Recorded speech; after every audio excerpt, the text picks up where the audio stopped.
Allez, on va faire le petit react du lancement d'Alpine, du coup les photos et les interviews de Rossi, de Méo, Sofnauer, des pilotes, etc. Allez, c'est parti. Donc, on rappelle, hein. Alors, avant de commencer quand même, le live Alpine était quand même pas terrible. Déjà les traductrices, qui à mon avis traduisaient pas vraiment ce que disaient les personnes, elles récitaient un script. De plus, la voix était un peu robotique, j'ai trouvé, sauf il y en a une qui était plus jeune, il y avait une meilleure voix. Mais il y en a, putain, c'était un peu compliqué quand même, hein. En plus, Alpine a désactivé le chat YouTube. On se demande pourquoi, hein, et pour éviter les critiques, je pense, euh, sur la livrée, etc. Bon, alors, en parlant des livrets, justement, il y aura deux livrets. La première, ce sera sur les deux premières courses de la saison, elle sera toute rose, la voiture. Et la deuxième, ce sera celle-là, du coup, avec une dominante bleue, finalement, avec un peu de rose quand même sur les longs avant et sur les longs arrière. Voilà, celle-là, par contre, c'est terrible, hein. Ça rappelle la Force India. C'est... Non, franchement, non. Fait chier BWT, hein. Franchement, j'espère qu'ils ont aligné les millions, hein. Pour ça, quand même... Aïe aïe aïe, terrible, hein. Bon, bah tant pis, hein, c'est comme ça. Heureusement que c'est que pour deux courses, j'ai envie de dire. Ouf. Alors, interview de Laurent aussi. Du coup, que peut-on attendre d'Alpine en 2022? 2022 est une année très excitante pour Alpine. En 2021, nous avons fait nos débuts dans ce sport avec une mission, poser les fondations pour cette année. Sa révolution réglementaire et son énorme potentiel pour des équipes de taille moyenne comme la nôtre. Nous avons beaucoup appris sur ce qui fonctionne ou non pour nous. Ce que nous devons améliorer et ce que nous devons consolider. Sur le plan technique, nous avons renforcé notre encadrement déjà solide avec la promotion de Matt Harman au rôle de directeur technique et de Pat Fry au poste de directeur de la technologie. Cela nous offre une approche plus simple qui nous rendra plus agiles au fur et à mesure du développement rythmant la première partie de l'année. La progression devrait être facilitée par une structure tout aussi allégée à Viry, avec l'arrivée de Bruno Famin. Bruno possède une grande expérience de motoriste, et dans la fabrication et l'assemblage de différentes pièces vers la victoire. C'est un immense atout pour notre équipe. Je suis également ravi d'accueillir Oddmar Safnauer. Ensemble, nous avons tous les ingrédients pour poursuivre notre ascension entamée en 2021. Les ambitions. Nous avons de multiples ambitions. La cinquième place est le minimum que nous pouvons viser après les performances de l'an dernier. Jusqu'à présent, nous avons atteint nos objectifs et nous sommes satisfaits des progrès affichés. Mais nous devons rester réalistes, comme les cartes seront distribuées cette année. Nous ne savons pas où nous nous situons, tant que nous ne sommes pas en piste. Cependant, nous devons tous garder à l'esprit que le plus important n'est pas le point de départ, mais là où nous terminerons. Nous devons continuer de montrer des améliorations en ciblant l'excellence opérationnelle et des progrès tout au long de l'année. Notre engagement à F1 n'est pas seulement important pour Alpine, il l'est tout autant pour Renault Group. Au sens large, premièrement, il contribue à élever nos innovations techniques avec des solutions de mobilité testées dans le laboratoire le plus extrême imaginable. L'arrivée de Bruno, qui a fait ses preuves en matière de transfert de technologie, est très important à cet égard. La F1 offre également au groupe une belle vitrine. Ce n'est pas aussi simple qu'une victoire le dimanche menant à des ventes le lundi, mais l'exposition que nous recevons avec la F1 est incontestable. Nous avons vu l'exposition de la marque Alpine augmenter de plus de 300%, soit un excellent résultat pour un impact financier potentiellement moindre qu'une campagne marketing mondiale. Nous devons maintenant consolider notre bon départ. Nous avons des indicateurs clés de performance très agressifs, mais nous devons viser haut si nous voulons extraire le maximum de notre investissement. Très bien, on passe à Safnauer qui a hâte de découvrir Alpine. Évidemment. Il nous a ramené BWT, Otmar. Ça, on le remercie moins par contre, hein. Bon, vous me direz, ça fait des sous en plus pour l'équipe, c'est pas mal, mais bon. Alors, américain né en Roumanie, Otmar commence sa carrière comme responsable des programmes compétition chez Ford en 89. Durant son aventure avec l'Oval Bleu, il fréquente la Jim Russell Driver Racing School, où il effectue un bref passage en tant que pilote en Formule Ford et Formule 2000. Otmar découvre la Formule 1 en devenant le premier directeur des opérations de Bar Honda en 98. Il est ensuite promu vice-président du développement de compétition de Honda et membre du conseil d'administration de Honda F1 Team. Otmar passe chez Force India en 2009. Il supervise l'ascension de l'écurie, qui se hisse de la 9ème place en 2009 à des top 5 réguliers de 2015.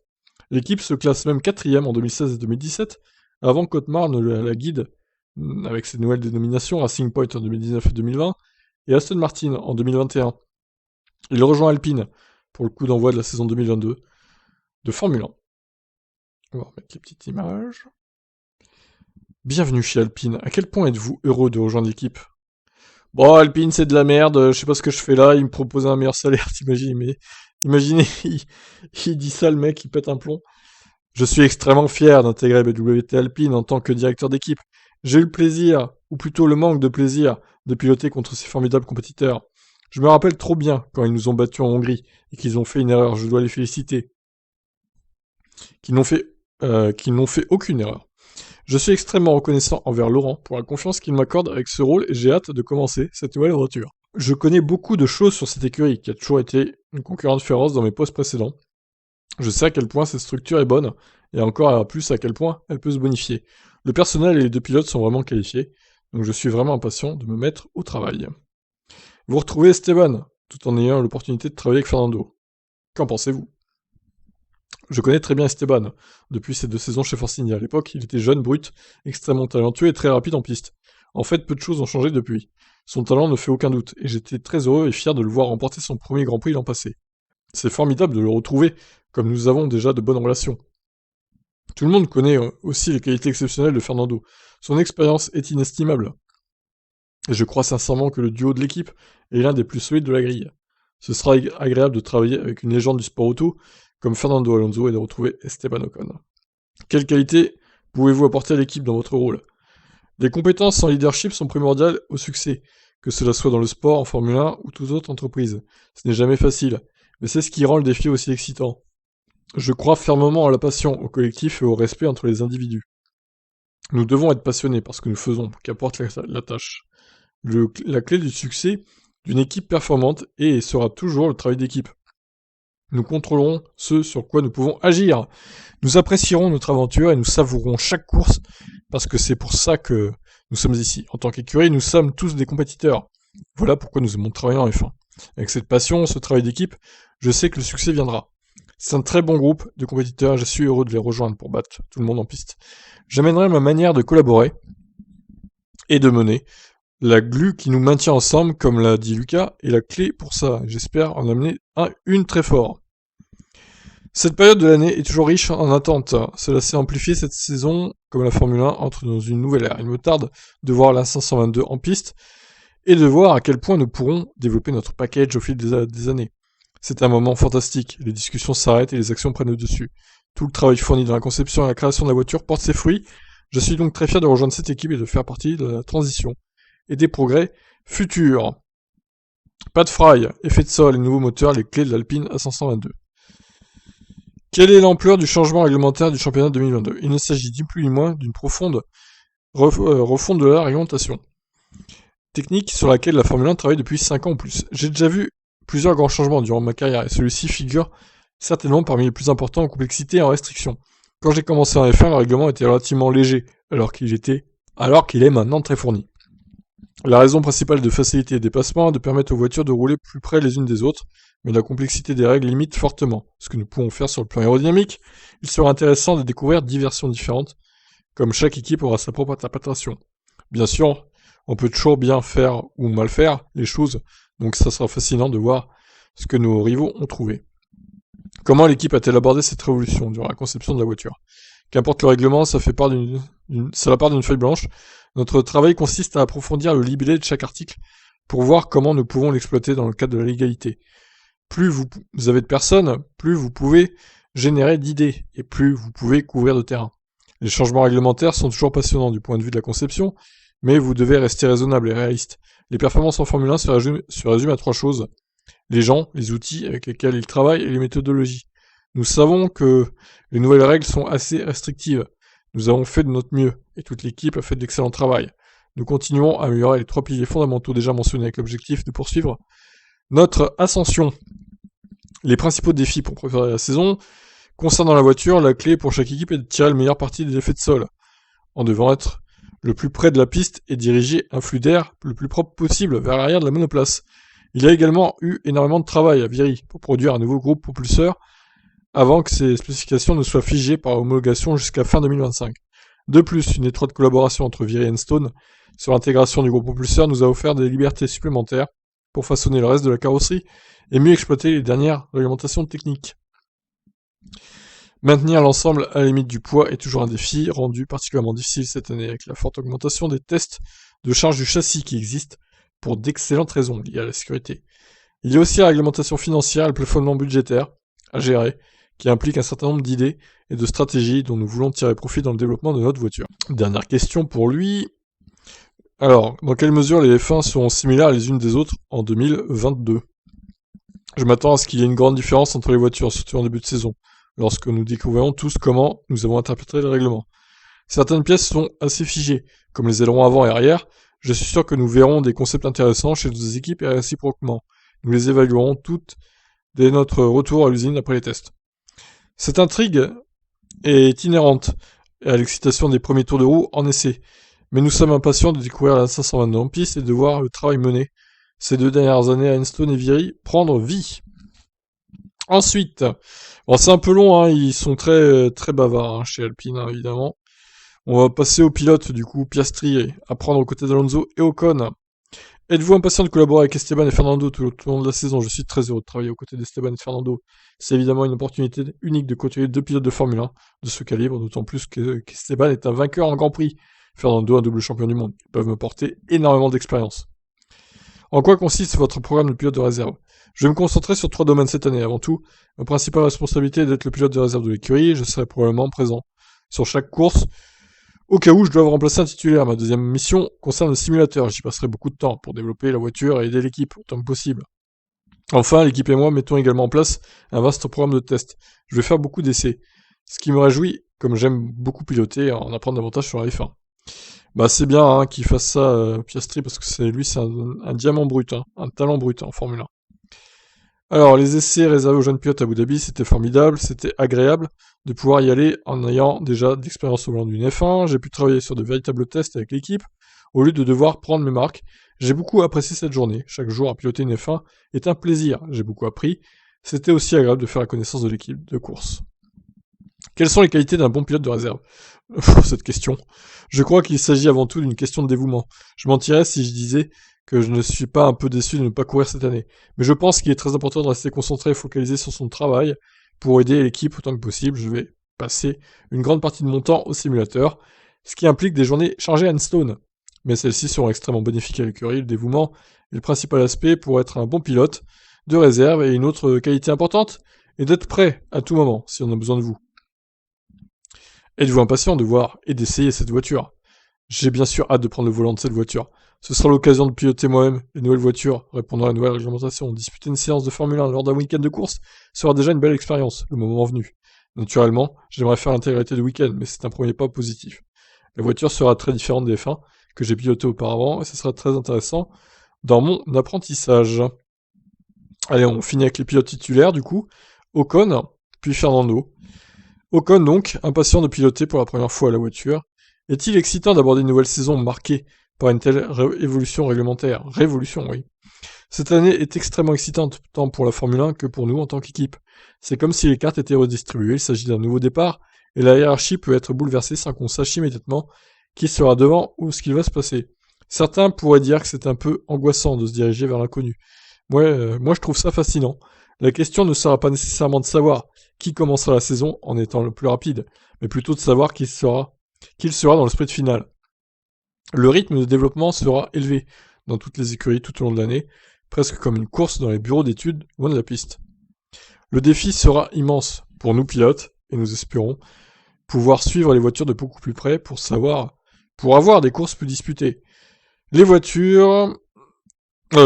j'ai sauté une ligne. Tout cela est cependant sujet à confirmation, et nous aurons une image beaucoup plus claire de la situation après les essais. Alors, deuxième question. Vous avez vu la 522 sur le papier. L'avez-vous découverte au simulateur? Je suis bien sûr impatient de découvrir et de piloter pour la première fois ma voiture. C'est toujours un privilège de prendre le volant d'une nouvelle F1, comme vous connaissez tout le travail qui a été mené en coulisses par toutes les personnes talentueuses de nos différents départements à Enstone et Viry-Châtillon. Ce sentiment et cette responsabilité sont vraiment uniques et particuliers.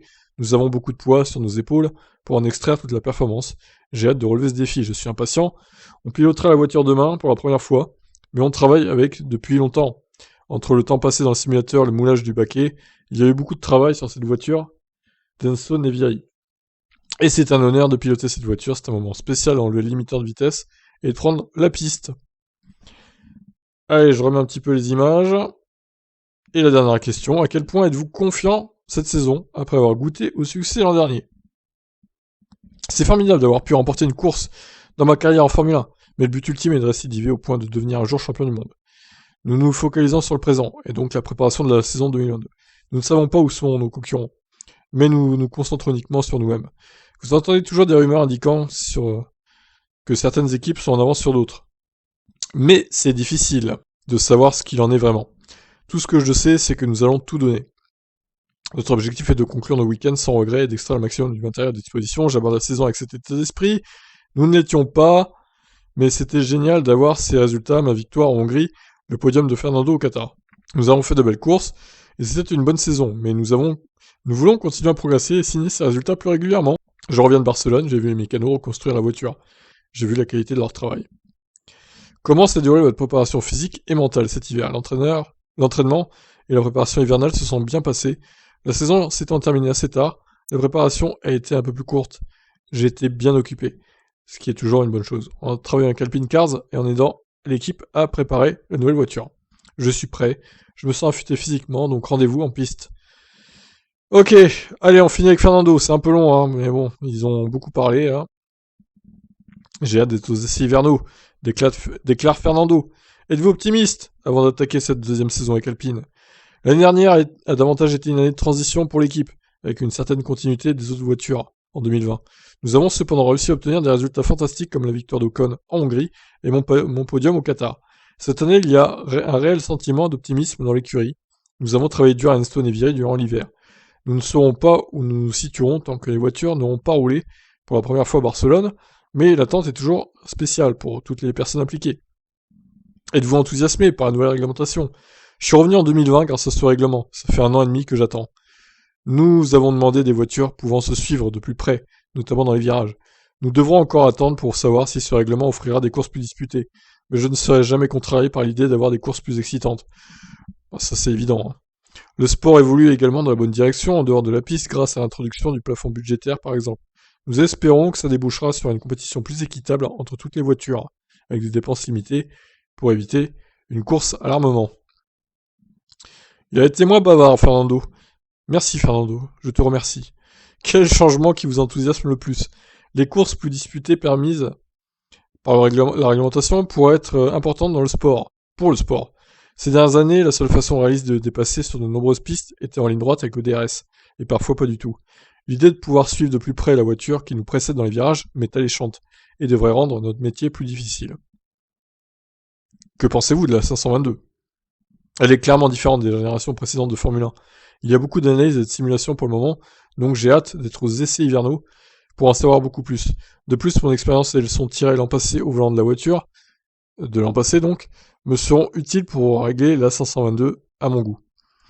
Votre relation avec Esteban a-t-elle évolué l'an passé? Avant de rejoindre Alpine, je connaissais un peu Esteban, mais pas personnellement. Il était un équipier fantastique la saison dernière. C'est quelqu'un avec qui il est très facile de s'entendre. Et nous attendrons tous les deux cette saison avec impatience pour partager de nouveaux souvenirs avec Alpine. Ouh, c'était long, hein? 18 minutes quand même. Mais bon, c'est fait. Voilà, bah ils sont tous très motivés forcément, avec leur voiture bleue et rose, et toute rose hein, pour les 2 premières courses. Ouais, franchement comme ça va, elle est pas mal. Hein. Le rose n'est pas trop prononcé. Bon, c'est un peu dommage de plus avoir... Il y a quand même le drapeau français derrière, hein, près du numéro, ça fait plaisir aussi. Voilà, après, bon, les 2 premières courses, voilà, ça sera un peu spécial, un remake de Force India, mais bon, au final, tant que la voiture est rapide, hein, ma foi, la couleur. Hein. Voilà, bah écoutez, sur ces bonnes paroles, je vais vous laisser. Donc, il s'agissait de la dernière présentation en direct, hein, Alpine. Bon, il y aura Alfa Romeo le 27, dimanche. Ouais, ça tombe dimanche, il me semble. Donc, bon, Alfa Romeo, ils présenteront leur livret, mais je doute qu'ils fassent un live pour le coup. Donc voilà, on en a fini officiellement avec les présentations des écuries, même si Alfa Romeo, encore, on peut la considérer comme une présentation, mais ils feront pas de live, hein, a priori, ce sera juste des photos, quoi. À moins que, on sait jamais. Mais bon, voilà. Maintenant, Alpine, bah, écoutez, ils visent la 5ème place au championnat constructeur. Maintenant, pourquoi pas, c'est pas des objectifs très hauts, pour le coup, mais bon.